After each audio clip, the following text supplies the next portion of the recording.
Aujourd'hui, les coffrets cadeaux sont sur tous les domaines de la vie courante. Vous allez voir, ça peut être des domaines très utiles, comme par exemple, avant d'acheter un appartement, pour avoir quelques conseils et ne pas se faire avoir. Oui, Reportage de Marion Blanchet. Donc là, on voit la cuisine, la fenêtre de la salle de bain et là, la chambre des enfants. Samira est propriétaire de cet appartement depuis plus de 2 ans. Pourtant, chaque jour, elle regrette son achat. J'ai pris un agent immobilier pour m'éviter énormément, pour un gain de temps. Et au final, je me suis fait arnaquer. Donc je paye plus de charges, ce qui n'a été prévu.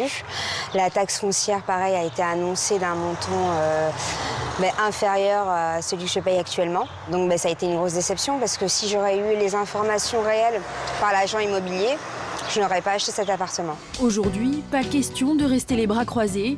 Elle a décidé d'enrichir ses connaissances en immobilier avec ce coffret. Une maison box. Une sorte de kit de survie du futur acquéreur qui aide Samira à mieux comprendre ses erreurs. Quand on est novice, on apprend plein de choses. Il faut se renseigner surtout sur les charges, aller se renseigner au niveau des ravalements, de l'entourage, ce qui ne s'est pas vendu. Il y a des appartements qui sont là depuis 5 ans et donc on fait l'erreur de les acheter et qui ne sont pas vendables. Et désormais, la jeune femme envisage même de se lancer à nouveau dans l'acquisition d'un autre bien immobilier. Je vais faire mes recherches, je vais être plus autonome, moins assistée. Et dorénavant, je sais où me diriger. Et je me sens plus rassurée. La maison box est vendue 32,80 € sur Internet ou en magasin. Richard Emouk est l'un de ses créateurs. C'est justement la mésaventure d'un de ses associés qui lui a inspiré le concept. Ces coffrets s'adressent autant aux primo-accédants qu'à ceux qui souhaitent investir à nouveau dans l'immobilier. Dans chacun, on retrouve un livret, un DVD et l'accès à un conseiller pour répondre à d'éventuelles questions. Merci beaucoup de m'avoir fait confiance et de t'être inscrit pour regarder ta formation sur comment gagner l'argent dans l'immobilier. Ton contenu va commencer dans quelques instants. Avant cela, je voudrais prendre un petit moment, 2-3 minutes pour me présenter, pas plus. Je suis Richard Emouk, l'entrepreneur qui a créé les premiers coffrets sur l'immobilier. J'ai grandi, si tu veux savoir un peu mon historique, dans le même quartier que le célèbre producteur de musique de la section d'assaut, Dadja. Et je me souviens à l'époque, lorsqu'on se cherchait avant qu'il se lance dans la production musicale avec le succès qu'on le connaît, je me suis dit, c'est vrai que qu'est-ce que je pouvais faire pour pouvoir être libre financièrement, pour pouvoir dépendre de personne. Et je me suis très vite intéressé à l'immobilier. Et en 4 ans, j'ai réussi à bâtir un patrimoine de 7 appartements en 4 ans. Justement, à la fin de la formation que tu vas regarder, je vais te présenter la méthode que j'ai utilisée pour acheter 7 appartements en 4 ans. Et notamment, je me souviens, la première année, j'ai découvert une faille qui m'a permis, au lieu d'acheter un appartement en 3, 4, 5 mois, comme c'est l'usage, j'en ai acheté 2 en 5 mois. Après avoir investi dans l'immobilier et obtenu ma liberté financière et pas mal de capital, je me suis dit que ce serait intéressant d'aller chercher à créer une entreprise. Et c'est comme ça que j'ai créé le premier coffret sur l'immobilier qui est vendu actuellement dans toutes les fenêtres de France. Il est vrai que je suis assez fier de ce produit. Ce produit, c'est celui qui fait vivre ma famille avec mon patrimoine immobilier. Mais je me suis dit que c'est intéressant parce que je sais d'où tu viens, parce que je connais tes frustrations. Je suis passé par là lorsqu'on entreprend, lorsqu'on cherche à faire quelque chose, lorsqu'on cherche à être libre financièrement, à travailler pour soi. C'est pas évident et c'est pour cette raison que je me suis dit ce serait bien que je partage ce contenu gratuitement. Mais l'idée c'est de partager tout cela avec toi de telle façon à ce que tu puisses t'informer gratuitement et commencer à chercher à être libre financièrement. Si tu penses que ce que je fais est une bonne idée, joue le jeu. Toi aussi, comme moi je joue le jeu en partageant mon contenu gratuitement avec toi, partage cette information, partage ce bon plan à toutes les personnes qui peuvent être intéressées par être libres financièrement grâce à l'immobilier. Tu leur partages cette information, tu leur dis qu'ils viennent chercher leur coffret, qu'ils viennent sur notre page et je t'en serai extrêmement reconnaissant. Je te dis à tout à l'heure pour te présenter ma méthode pour acheter cet appartement en 4 ans et je te laisse regarder ta formation sur comment gagner l'argent dans l'immobilier.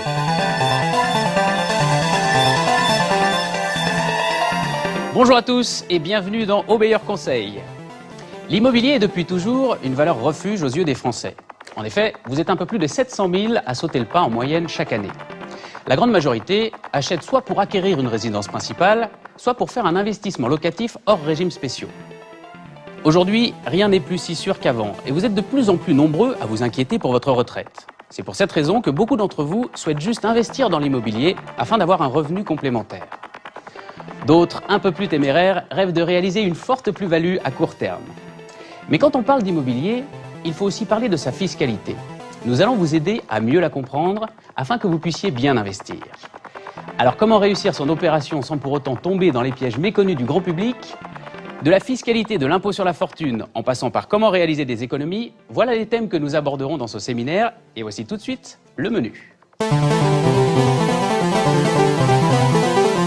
Dans un premier temps, nous allons vous expliquer le système de l'investissement immobilier dans l'ancien, par quels moyens y gagner de l'argent et comment acheter dans certains cas sans apport personnel. Nous vous dévoilerons aussi comment acheter de l'immobilier avec seulement 100 € par mois. Faire un crédit, oui, mais lequel? Qu'il soit à taux fixe ou à taux variable, nous allons vous expliquer quel est le fonctionnement des différents types de crédits, ce qu'il faut éviter à tout prix de faire. Comment acheter sa résidence principale en réalisant le maximum d'économies? Doubler ses revenus locatifs. Qu'il s'agisse d'une location saisonnière, d'une location meublée, leurs réglementations, bien souvent méconnues du grand public, vous seront expliquées. Nous passerons ensuite à la fiscalité. Aussi complexe soit-elle, elle vous sera instruite d'une manière aisée grâce à Monsieur Malin et ses animations en 3D. De l'ISF, en passant par l'impôt sur la plus-value, vous maîtriserez enfin leurs calculs et leurs coûts. Et nous terminerons ce chapitre avec l'outil préféré des riches, la société civile immobilière et ses avantages. Enfin, Au meilleur conseil vous dévoilera ses conseils personnels pour bien investir et bien plus encore. Avant toute chose, avant d'investir dans l'immobilier, il est important de savoir ce que vous désirez réellement. Désirez-vous investir dans l'immobilier pour obtenir un revenu complémentaire pour votre retraite ? Désirez-vous investir dans l'immobilier pour réaliser une plus-value à court ou moyen terme, ou peut-être souhaitez-vous payer moins d'impôts? Il existe plusieurs raisons de vouloir investir dans l'immobilier. Mais avant de commencer, il est essentiel d'identifier quelle est la vôtre. Une fois l'objectif clarifié, vous augmenterez vos chances de réussite. Comment fonctionne l'investissement immobilier? Tout d'abord, pour investir dans l'immobilier, vous devez connaître, comprendre et maîtriser l'effet de levier. Donnez-moi un levier assez long et un endroit où me placer, je déplacerai le monde. Archimède. Comment fonctionne l'effet de levier dans l'immobilier? L'effet de levier comporte 3 éléments. Le premier élément est l'objectif que vous vous êtes fixé. Rappelez-vous, nous en avons parlé dans la section avant toute chose. Le deuxième élément est le point d'appui. En d'autres mots, vous. Sans vous, le levier ne se déplacera pas. Le troisième élément est le levier lui-même. Une fois le levier et le point d'appui en place, le succès ne dépend que de la longueur du levier. Plus le levier est long, plus le résultat sera satisfaisant. Si vous n'avez jamais entendu parler de l'effet de levier, vous devez sans doute être un peu dubitatif. Rassurez-vous, nous vous l'expliquerons en détail. Dans l'immobilier, l'effet de levier vous permet de contrôler beaucoup avec peu. Lorsque vous investissez dans l'immobilier, vous avez recours à une banque pour le financement de votre acquisition. Elle vous demande en règle générale d'avoir un apport compris entre 10% et 30% du montant du coût total de l'opération. Examinons une opération plutôt simple pour bien comprendre l'effet de levier. Monsieur Malin désire acquérir une maison d'une valeur de 100 000 €, frais de notaire inclus. Monsieur Malin est embarrassé, car il n'a que 10 000 € en poche. Il n'a donc pas les moyens de s'offrir cette maison. Plutôt que de se décourager, il décide d'aller à sa banque, afin de savoir si celle-ci pourrait lui prêter 90 000 €, soit la somme manquante. La banque accepte sous certaines conditions. Monsieur Malin peut alors s'offrir la maison de ses rêves avec seulement 10 000 € en poche. Il est très important de comprendre que sans l'effet de levier, vous n'arriverez à rien dans l'immobilier, à moins d'avoir un compte en banque bien garni. Enfin, dans le cadre de cet exemple, nous avons choisi une banque pour le prêt. Cependant, il aurait été aussi possible que Monsieur Malin reçoive ce prêt directement d'un proche ou même d'un parent.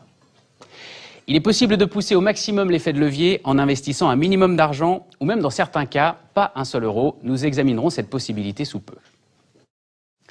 Le système d'investissement dans l'immobilier ancien. Partons du principe que nous vivons une période très difficile. L'économie est à son plus bas, nous sommes en 2013. En bon père de famille, vous vous inquiétez pour l'avenir de vos enfants ainsi que pour votre future retraite, ce qui est tout à fait normal. Il est donc logique que vous pensiez qu'il est dans votre intérêt, ou celle de votre famille, d'investir dans l'immobilier. Examinons cette situation à l'aide de Monsieur Malin. Premièrement, nous avons un objectif, obtenir un revenu complémentaire pour la retraite et un patrimoine à laisser aux enfants. Monsieur Malin a jeté son dévolu sur un appartement de 20 mètres carrés, situé dans le 9e arrondissement de Paris, à un prix de vente de 100 000 €. Toujours avec ses 10 000 euros en poche, M. Malin se rend à sa banque afin de leur demander de l'aider à financer son investissement. La banque accepte et lui fait l'offre suivante. Elle lui prêtera 98 500 euros et le reste sera à sa charge. Le montant de l'opération s'élève donc à 108 500 euros, incluant les frais de notaire. L'offre de la banque se présente comme suit. Un crédit sur 20 ans à un taux fixe de 4,20%, une assurance de 0,36%, une mensualité de remboursement de 636,87 euros. Le coût du crédit sera donc de 54 349,32 euros. Monsieur Malin est satisfait et accepte cette offre. De plus, ayant eu connaissance de la forte demande locative à Paris, il réussit à trouver un locataire très facilement et fixe le prix du loyer à 650 euros par mois, charges comprises. Grâce au loyer encaissé, il peut rembourser le crédit à sa banque et payer les charges avec le surplus. Projetons-nous maintenant dans l'avenir de Monsieur Malin. 20 ans se sont écoulés depuis l'achat de cet appartement et le crédit a été complètement remboursé. Monsieur Malin s'est enrichi grâce à l'argent des autres, celui de la banque lui ayant prêté l'argent nécessaire pour l'acquisition de son bien et celui du locataire grâce au loyer perçu. Puisque le crédit est maintenant totalement remboursé, les loyers perçus lui reviennent directement pour les prochaines années à venir. De plus, la valeur initiale de l'appartement a doublé au cours des 20 dernières années. Il est évident que Monsieur Malin est très satisfait de son investissement. Le système de l'investissement immobilier est l'un des meilleurs moyens pour les personnes avec des revenus modestes de s'enrichir de manière relativement sécuritaire si l'investissement est bien choisi. L'autofinancement. L'idéal, lorsque vous investissez dans l'immobilier, est que votre investissement s'autofinance. Cela veut dire que le montant du loyer que vous allez percevoir doit couvrir la totalité de vos frais. Remboursement de crédit, impôts, charges de copropriété, travaux imprévus. Sans cette condition, il ne s'agit pas d'un autofinancement et vous devrez sortir un peu de votre poche chaque mois. Le rendement. Qu'est-ce qu'un rendement brut et un rendement net? Le rendement d'un investissement s'explique par la productivité de l'argent que vous avez investi. Reprenons l'exemple de Monsieur Malin. Supposons que Monsieur Malin ait investi la somme de 10 000 euros en 2009 afin d'acquérir son appartement au prix de 100 000 euros hors frais de notaire, soit 110 000 euros frais de notaire inclus. Supposons que la valeur du bien est augmentée de 20% en 4 ans, soit une moyenne annuelle de 5%. Dans le cas où il déciderait de le revendre en 2013 pour un prix de 120 000 euros, son bénéfice brut serait de 10 000 euros. 10 000 euros investis et 10 000 euros gagnés. Cela donne un rendement de 100% en 4 ans, soit une moyenne annuelle de 25%.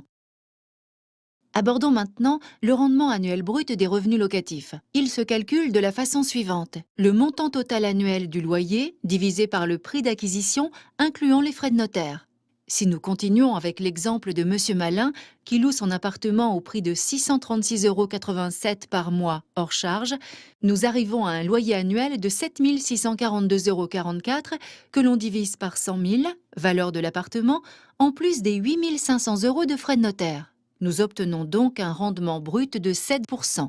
Il suffit de retirer les charges dues, les impôts, les éventuels travaux pour obtenir le rendement net. Ce calcul vous permettra d'obtenir la rentabilité de votre investissement. Attention, dans ces exemples, nous avons omis délibérément tous les aspects fiscaux afin de vous permettre une bonne compréhension des notions de base. Nous aborderons l'aspect fiscal sous peu. Maintenant que vous maîtrisez le fonctionnement de l'investissement immobilier, le temps est venu d'aborder un point qui semble nous intéresser tous. Aussi complexe que puisse sembler l'investissement immobilier, il s'agit de trouver les bonnes affaires, financer la transaction, revendre rapidement en faisant du profit ou garder le bien. Comme vous l'avez remarqué, dans l'immobilier, vous vous enrichissez grâce à l'argent des autres. Tout d'abord par celui de la banque, à laquelle vous avez emprunté de l'argent pour l'achat de votre appartement. Et ensuite, grâce au locataire, qui rembourse votre emprunt indirectement. Ainsi, une fois l'appartement totalement remboursé, ce dernier vous appartient de plein droit, et les revenus qu'il génère vont directement dans votre poche. Imaginons que vous ayez acquis non pas un appartement, mais 2, voire 3 appartements, multipliant ainsi votre patrimoine et vos revenus fonciers. Il s'agit d'un bon système pour s'enrichir et se créer une retraite dorée. Des centaines de milliers de personnes l'ont bien compris et c'est maintenant à vous d'en profiter. Nous allons cependant vous confier un secret, il est possible de réaliser davantage de profits. Comment gagner de l'argent dans l'immobilier beaucoup plus rapidement? L'immobilier a toujours été un moyen d'accroître ses revenus de façon considérable et continue toujours de l'être. Vous pouvez encore y gagner beaucoup d'argent à condition de ne pas perdre de vue votre objectif, de vous entourer d'une équipe de professionnels et de posséder un minimum de liquidité. Dans la plupart des cas, vous aurez besoin d'être accompagné par un banquier.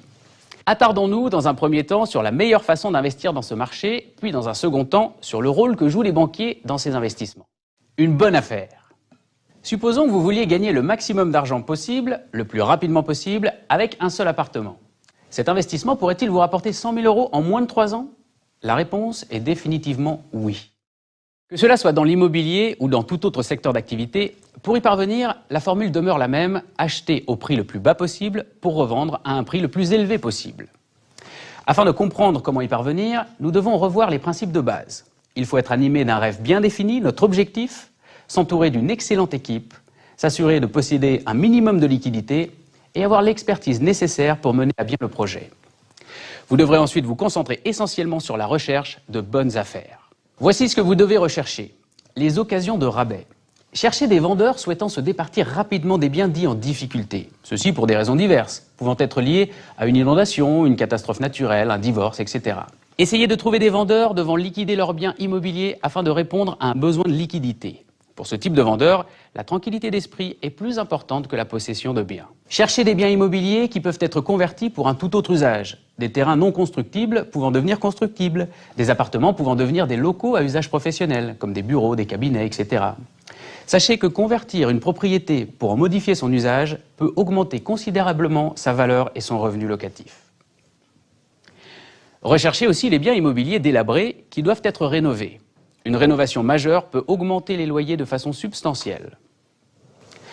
Le domaine de l'immobilier a généré et continuera de générer d'importants revenus. Comment parviendrez-vous à obtenir une fortune à partir de peu? Vous devrez tenir compte des conseils suivants. N'achetez que des propriétés résidentielles se trouvant si possible dans un rayon de 50 km du lieu où vous habitez. Préférez les appartements et les maisons, elles se vendent beaucoup plus facilement. Dans ce rayon de 50 km, concentrez-vous sur votre recherche dans un périmètre de 2 à 3 km. Ce sera votre rayon cible. Devenez-en l'expert. Si un événement survient, problème d'argent ou de gestion, perte d'emploi, déménagement, maladie, mutation, etc., vous devrez être le premier à le savoir. Rien ne doit vous échapper. Concentrez-vous sur cette zone, mais restez tout de même à l'affût de tout ce qui se déroule sur l'ensemble de votre territoire. Il existe de nombreuses façons de trouver les vendeurs les plus motivés. Par les petites annonces, la publication de votre propre annonce, les agences immobilières, la délimitation d'un territoire cible, les amis et les relations, les cercles d'investisseurs, les professionnels, comptables, avocats, etc. Pourquoi ne pas commencer dès maintenant en consultant les journaux spécialisés comme le PAP? Repérez les annonces susceptibles de vous intéresser, encerclez les annonces dénotant une certaine souplesse, faites preuve de vigilance. Vous ne voulez pas d'une propriété à problème, ni d'un immeuble complètement délabré. Votre objectif est de mettre la main sur de très bonnes propriétés pour lesquelles les propriétaires ont des problèmes. Gardez en tête que votre objectif est de réaliser une importante plus-value le plus rapidement possible. C'est pourquoi vous ne devriez acheter que de bonnes affaires. Retenez ceci, une seule bonne affaire peut changer radicalement votre vie. Voici 2 exemples de bonnes affaires réalisées par un particulier.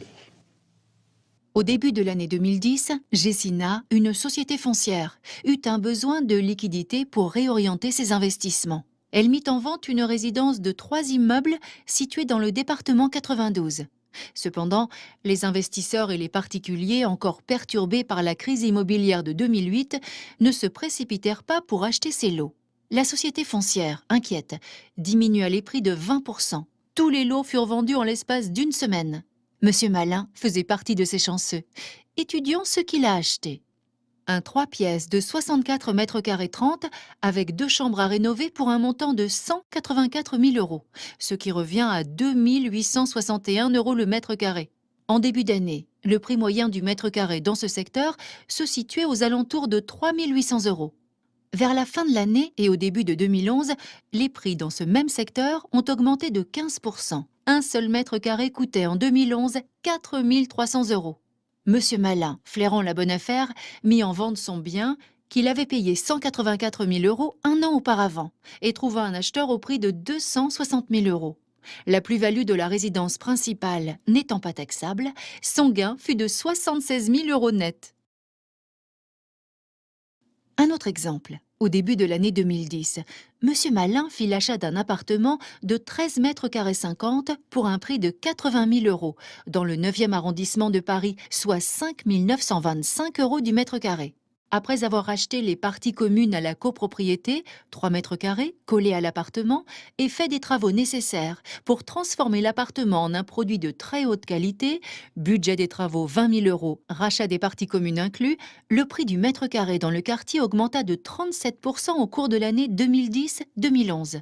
Le prix de l'appartement fut alors estimé à 160 000 euros, soit 9 696 euros du mètre carré. La plus-value potentielle est donc estimée à 60 000 euros bruts. Ces deux opérations ont bel et bien eu lieu. Vous trouverez les actes notariaux dans le support de cours. Rappelez-vous de ceci, peu importe le prix d'un bien, ce qui importe réellement, c'est la valeur qu'il a sur le marché, c'est-à-dire le prix auquel les gens sont susceptibles de l'acheter. Les bonnes affaires existent, mais sont rares et très convoitées. Si votre objectif est de réaliser une plus-value le plus rapidement possible, vous ne devriez acheter que de très bonnes affaires et rien d'autre. Pour savoir comment bien évaluer la valeur d'un bien, veuillez vous référer au cours.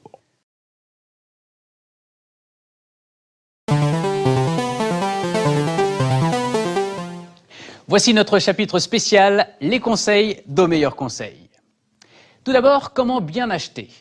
L'immobilier est un secteur passionnant et vivant, mais il faut savoir également que beaucoup de personnes, par manque de prudence, se sont retrouvées dans des situations compliquées parce qu'elles n'avaient pas pris la peine de s'informer et d'apprendre. Ne faites pas cette erreur ou vous risquez à votre tour de le payer très cher. 3 principes sont fondamentaux lors d'un achat immobilier. Le premier est l'emplacement, le second est l'emplacement et le troisième est l'emplacement. Tant que vous orienterez vos recherches sur ces 3 principes, le risque d'erreur s'atténuera considérablement.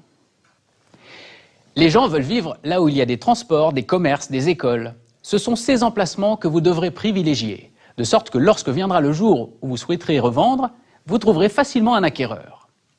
Vient ensuite l'état de l'immeuble. Si votre recherche s'est portée sur un appartement, comportez-vous comme si vous étiez l'inspecteur Colombo. Allez interroger les commerçants du quartier. Ils sont au courant de tout ce qui se déroule dans leur environnement. N'hésitez pas à aller sonner chez les habitants de l'immeuble en question. Interrogez-les en leur précisant que vous vous apprêtez à acheter un appartement dans l'immeuble et que vous aimeriez être au fait d'éventuels problèmes. Demandez-leur si la copropriété est bien tenue, l'ambiance dans l'immeuble, plutôt calme, plutôt bruyante. Lisez ensuite attentivement les 3 derniers rapports des assemblées de copropriétaires. Ils vous seront en principe remis par le vendeur. Si des travaux sont à prévoir dans le futur, il faudra les intégrer dans votre budget. N'hésitez pas à les négocier. Vous pouvez également joindre le service urbanisme de la mairie qui vous donnera des informations précises sur l'immeuble et même sur l'appartement en question. Vient ensuite l'étape de la visite de l'appartement convoité. Elle se déroule généralement en 2 temps. Une première visite, puis une contre-visite. Lors de la première visite, il est important de maîtriser ses émotions. Il ne faut pas s'emballer. Il vous faudra prêter une attention toute particulière aux détails. Si un meuble ne vous semble pas à sa place, n'hésitez pas à demander à ce qu'on le déplace, afin de vérifier si un éventuel défaut ou toute autre détérioration n'a pas voulu être masqué.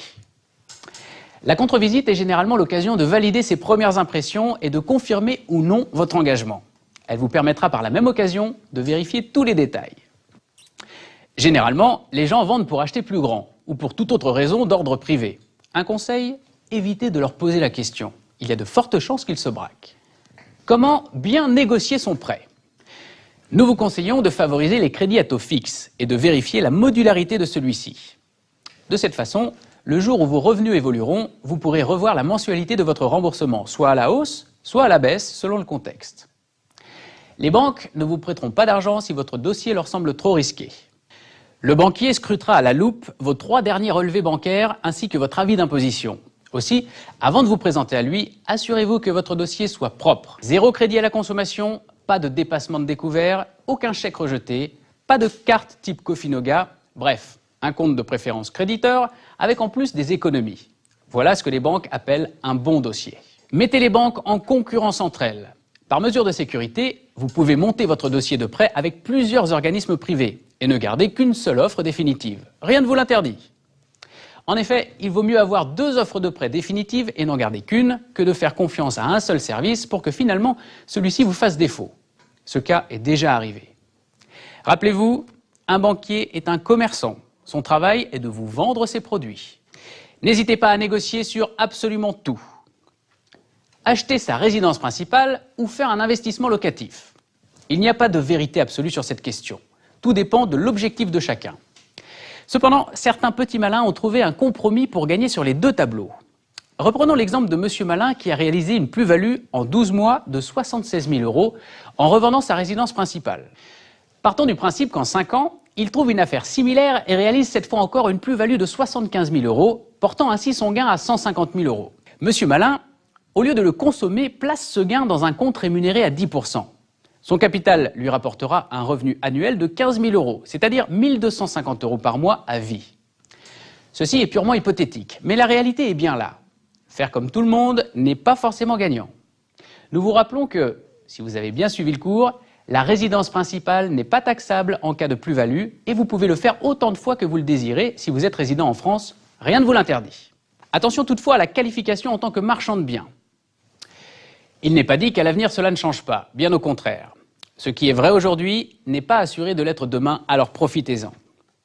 Si votre objectif est de vous enrichir avec votre résidence principale ou un investissement locatif, vous devez absolument acheter votre produit dans les meilleures conditions. Partons du principe que vous achetez un appartement qui a une valeur réelle de 100 000 €. Vous le payez au prix du marché. À ce prix, vous ajoutez mécaniquement 8% correspondant aux frais de notaire. Nous omettrons délibérément les frais de travaux qui sont quasi systématiques, ainsi que l'inflation, afin de permettre une meilleure compréhension. Si vous décidez de revendre ce bien 1 an après son acquisition, pour X raisons, vous devriez, pour ne pas perdre d'argent, le revendre 8% plus cher que le prix initial, c'est-à-dire 108 000 €. Rappelons que c'est le marché qui fixe les prix et non vous. Si les prix n'ont évolué que de 2% en 1 an, portons la valeur de votre bien à 102 000 €. Vous ne pourrez pas le vendre au prix souhaité et vous subirez donc une perte sèche de 6 000 € en le vendant au prix du marché. En revanche, si vous avez réussi à négocier le prix de votre bien au moment de l'achat, disons 15% en dessous du prix du marché, soit 85 000 €, au moment de la revente, vous aurez une plus-value certaine. Nous vous laissons le soin de faire le calcul de cette plus-value vous-même. La conclusion est évidente, si vous voulez gagner de l'argent dans l'immobilier, achetez uniquement des biens en dessous du prix du marché. Voilà, nous espérons que ce séminaire vous sera d'une grande utilité dans votre futur investissement. Oui, par rapport à ce qu'on vient de dire là, si par exemple j'achète, je vis dedans, j'ai fini de rembourser. D'accord, ton crédit. Voilà, on sera un espace court de temps. Voilà. C'est à moi. Ouais. Ensuite, je peux réinvestir, soit je peux rester dedans et investir dans un investissement locatif à côté, qui est déjà rentabilisé.